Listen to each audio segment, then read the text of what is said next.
एक शहर के कोने में एक फ्लैट में सोना और रिमी दो बहनें रहा करती थी। रिमी, क्या तुम थोड़ा जल्दी रेडी हो सकती हो? मुझे भी ऑफिस जाना है, लेट हो रहा है मुझे। बस हो ही गया है, आती हूँ। तुम खूबसूरत हो, मैं नहीं, मुझे तो सजना पड़ता है। तुम हर बात में यही क्यों बोलती हो? हम दोनों बहनें हैं और चेहरा सुंदर होने से कुछ नहीं होता है, दिल अच्छा होना चाहिए। पर लोग फेस ही देखते हैं। अब जा रेडी हो, अब लेट नहीं हो रहा है। सोना और रिमी दोनों बहनें थी, लेकिन सोना बहुत ही खूबसूरत, दयालु और प्यारी लड़की थी। लेकिन रिमी खूबसूरती में ठीक ठाक और लोगों पर गुस्सा करने वाली लड़की थी। वो थोड़ी नकचढ़ी थी और बहुत जल्दी गुस्सा हो जाती थी। रिमी और सोना ऑफिस के लिए निकल जाती हैं। हाय सोना, कैसी हो? तुम आज बहुत अच्छी लग रही हो। रिमी, क्या आज तुम मेरा एक काम कर दोगी? मुझे आज कहीं जाना है, तो क्या तुम ऑफिस में मेरे हिस्से का काम कर दोगी प्लीज? नहीं, मैं तुम्हारा काम क्यों करूं? जिसकी तारीफ की है वही करेगी। तारीफ उसकी और काम मुझसे। कोई नहीं, इस बारे में बात नहीं करते हैं। मैं तुम्हारा काम कर दूंगी, तुम टेंशन मत लो और आराम से जाओ। देखा, चेहरा सुंदर होने से नहीं रिमी, उसका दिल भी साफ होना चाहिए। सोना सुंदर होने के साथ साथ साफ दिल वाली भी है। हाँ तो ठीक है, मेरा दिल साफ नहीं है, जाओ उसी से अपना काम करवाओ। इतना कहकर झल्लाती हुई गुस्से से वहाँ से चली जाती है। बड़े आए मुझसे काम करवाने वाले। बड़ी सोना रिमी, तुम दोनों आ गई।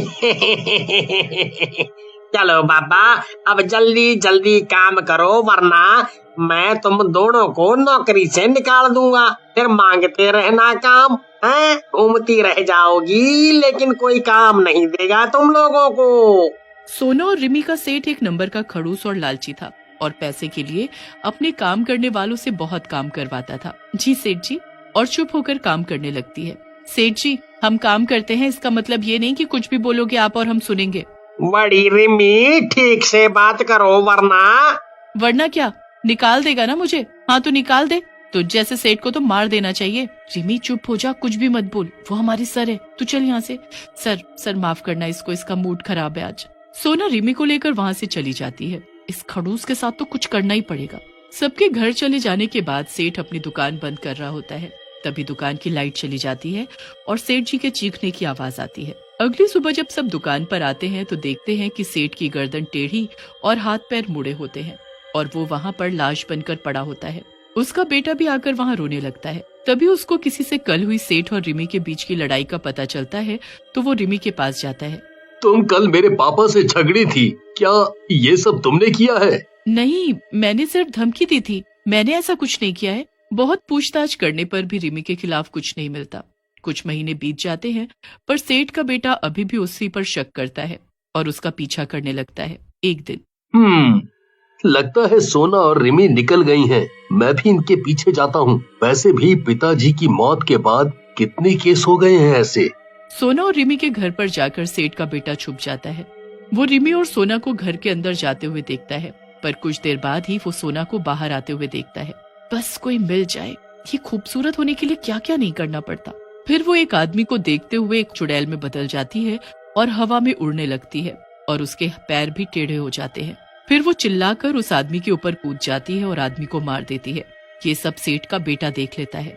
अरे ये क्या देख लिया? ये तो इंसान ही नहीं है, ये बस खूबसूरत होने के लिए लोगों को मारती है। पर मैं इसका कुछ कर भी तो नहीं सकता। क्या मैं रिमी की हेल्प ले सकता हूँ? पर अगर वो भी यही निकली तो, और उसने मुझे ही परलोक भेज दिया तो कैसे पता करूँ कि रिमी भी यही है या नहीं? पर कैसे भी करके पता तो लगाना ही पड़ेगा। फिर अगली सुबह, आज तो बहुत काम है, जल्दी जल्दी कर लेती हूँ। सेठ जी खड़ूस थे, पर उनका लड़का तो अच्छा और दयालु लगता है और कितना हैंडसम भी है। हाँ, तू ये तो सच कह रही है, वो हैंडसम तो है। मेरा तो मन करता है कि उससे शादी कर लूं। हाँ तो जा बोल दे, क्योंकि तू भी तो सुंदर है, वो मना नहीं करेगा। रिमी, आज तुम बहुत अच्छी लग रही हो। क्या हम कहीं बाहर जा सकते हैं? हाँ जरूर, हम जा सकते हैं। ये काम मैं बाद में कर दूंगी। देखा, मैंने कहा था ना कि तुम बस अच्छे से पेश आओ और लोग तुम्हें भी पसंद करना शुरू कर देंगे। बधाई हो। रिमी ने अपनी ताकत बढ़ाने के लिए सेठ के बेटे, जिसका नाम सुनील था, उससे शादी कर ली ताकि वो उसकी बलि दे सके और सोना का रूप लेकर वो लोगों को मारती रही।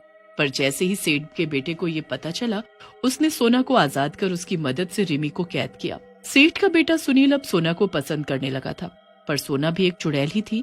इस वजह से रिमी के कैद होने के बाद जब सोना चली गई तब सुनील उसे रोक भी नहीं पाया, बस उसे जाता देखता रहा।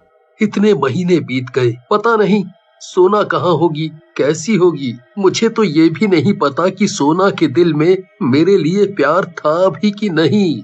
सुनील की जिंदगी में इतने हादसे हुए थे कि वो जगह उसे काटने को दौड़ती थी, इसलिए वो उस जगह से दूर दूसरे शहर में शिफ्ट हो गया, पर उन यादों को नहीं भुला पाया।